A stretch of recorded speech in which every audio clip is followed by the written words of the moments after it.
Kaç tane tilki varmış? Anlayamadım. Diyorum ki MR'da çıkmıştır kafamdaki tilkiler. Kaç tilki varmış saydın mı diyorum.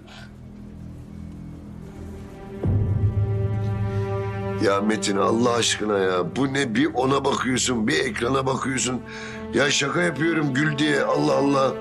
Oğlum beni de işkillendiriyorsun ya böyle susarak. Ne oldu söyle hadi, bak benim işim gücüm var. Ben boş adam değilim. Metin niye benim başım ağrıyor söyle, yaz ilacımı gideyim ben artık ya.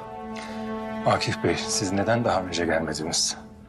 Ya söylüyorum ya, benim işim gücüm var. Ben boş adam değilim dedim ya az evvel. İşte fırsatım oldu geldim, ne oldu ki?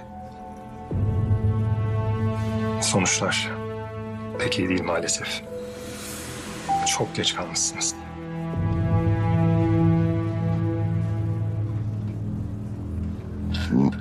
Neye çok geç kalmışız?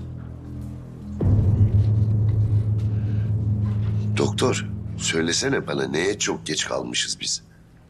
Beyninizde kötü huylu bir tümör var.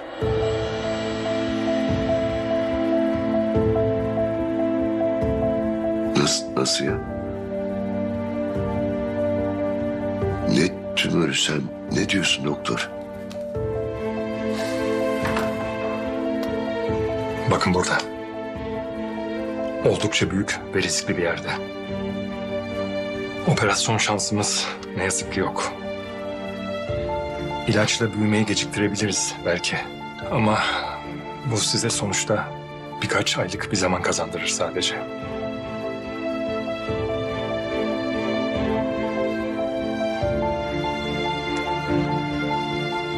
Doktor, sen ilacı falan boş ver de. Ben ne kadar yaşayacağım?